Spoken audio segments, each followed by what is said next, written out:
Are people installing Linux on their computers to get away from Windows and Mac? Android just doesn't work for me anymore on many different levels. And that sucks. If you have a regular Android phone, then clearly you have no privacy. Bill Gates is facing a brutal tech nightmare as Linux begins tearing into the dominance of both Windows and Android. An unstoppable wave of users is turning against locked ecosystems and choosing open systems that big tech can't fully control.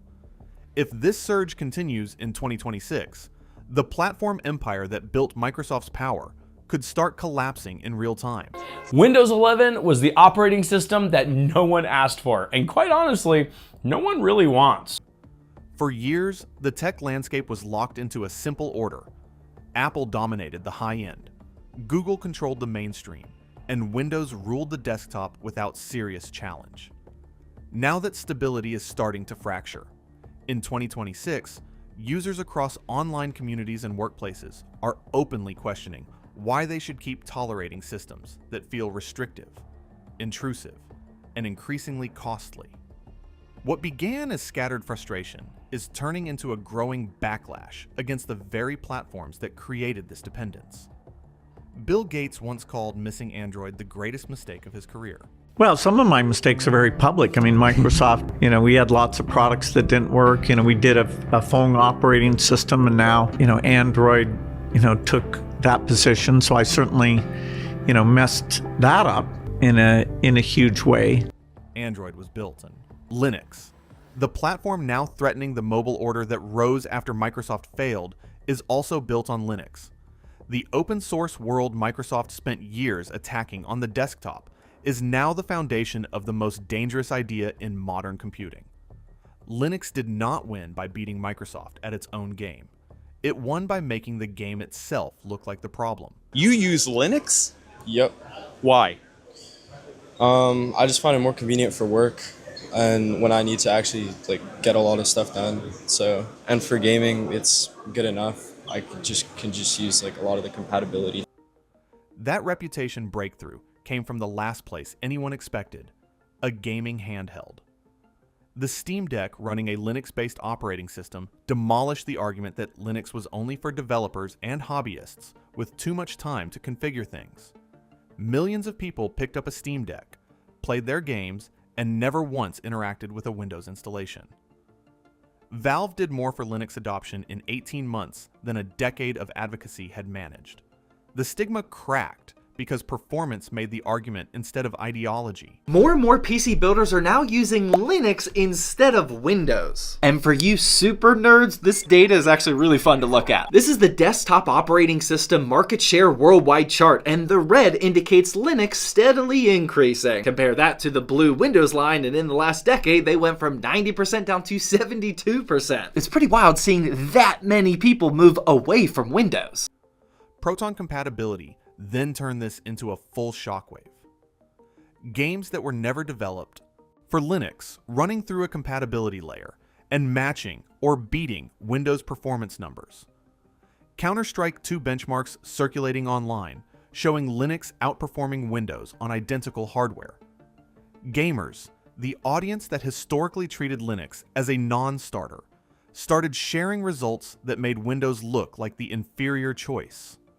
The platform that was supposed to be too fragmented and too difficult suddenly looked faster and cleaner than the operating system it was replacing. Linux can be a great choice for an operating system. It's fast, lightweight, customizable to no end, and just features so many different experiences that can help you with your work or setting up the ultimate gaming machine. YouTube shattered the fear that protected Windows for decades.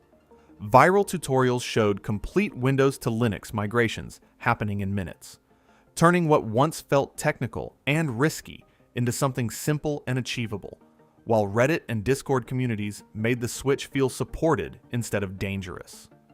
At the same time, professional tools like DaVinci Resolve, Blender, and Krita proved Linux could handle serious creative work, and browser-based workflows made the operating system itself less critical than ever. The lock-in that once made Windows unavoidable is now breaking apart. One application, one workflow, and one user at a time. Coming with spyware pre-installed and calling it a feature, and Apple keeping your data private until it sends it to ChatGPT. You may be looking for an alternative. And let me tell you, when it comes to the rest, Linux is the best. Windows, meanwhile, spent years earning this backlash. Forced redesigns nobody requested. Interface changes that broke workflows people had built over decades. A desktop operating system that started feeling less like a tool and more like a subscription trap with a taskbar attached. Every unwanted update, every push notification, every Copilot integration nobody asked for added another layer of resentment to a user base that was already exhausted. Microsoft kept treating its own customers like a product to be optimized rather than people with actual work to do. Out of big tech's pockets, keeping their old PCs and not turning them into e-waste, and making the switch to daily driving Linux, and finding that not only does it work better than their old computers when they were running Windows 10, but they actually get better performance out of Linux on a 10-year-old PC than they would get out of a brand new computer that has all the Windows 11 and manufacturer bloat pre-installed on it. Windows 11 became the explosion. Forced updates that interrupted work mid-session. Persistent advertisements baked into the start menu. Cloud storage prompts appearing on a machine someone already owns. An AI assistant glued to the interface, whether users wanted it or not. Windows stopped feeling like an operating system and started feeling like a platform that monetizes the act of computing itself. The trust that Microsoft built across 30 years of dominance got spent in roughly 3 years of decisions that prioritized engagement metrics over basic respect for the user. With the end of Windows 10 support in most countries back in October, we've seen quite the rise in users that are willing to give Linux a shot. Zorin OS, a distribution that attempts to ease users into Linux by providing a familiar yet still different user interface, has seen a massive increase in downloads. Then came the Windows 10 end of support deadline, and millions of people realized their machines were being declared obsolete by a hardware checklist, not by any actual failure of the hardware itself. Computers running perfectly well, doing everything their owners needed, suddenly locked out of upgrades because a TPM chip was missing, or a processor was one generation too old. Microsoft essentially told millions of users that a working machine was not good enough and that the solution was to buy new hardware. That was the moment annoyance became an exit strategy. It is currently seeing a lot of change, and if you have been following the trends over the past couple of years, you can see a shift that more and more companies are evaluating Linux as a viable platform. Businesses felt the same pressure. Performance degradation after updates, licensing costs climbing, IT departments spending more time managing Microsoft's update schedule than actually supporting the people they serve. Enterprise environments that valued stability above everything else started experiencing disruption as a constant rather than an exception. The organizations that once standardized on Windows without question started asking uncomfortable questions about whether that dependency was still justified. Open source Linux operating systems have become really good over the past couple of years. In fact, they have gotten so good that if you don't have any fancy equipment like an audio interface, then you don't even need the command line anymore. With the vast amount of different choices and customization options, Linux is the perfect place to build your ultimate PC experience. Europe then turned individual rebellion into institutional signal. Munich, Barcelona, Paris, and Deutsche Telekom made public commitments to Linux-based systems. The framing was no longer hobbyist preference. It was strategic independence from American platform dependency. Governments processing sensitive data on systems they do not control and cannot audit started recognizing that as a structural vulnerability. Open source stopped being a cost-saving measure and started being a sovereignty argument. That reframing matters enormously because it brings Linux into procurement, Conversations that have nothing to do with gaming benchmarks or YouTube tutorials. I like Linux now. Not only that, I use it every day, and frankly, couldn't live without it. Frustration with surveillance didn't stop at the desktop. Many users began seeing Android as a data collection system that simply happens to make phone calls, tracking location, spending habits, and behavior in ways they barely understand. The same people questioning Windows started asking who really controls the device in their pocket. The Linux movement grew because the deeper issue was never just one operating system.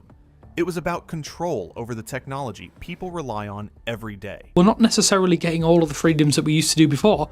It kind of begs a pretty heavy question. Is Android starting to lose its soul?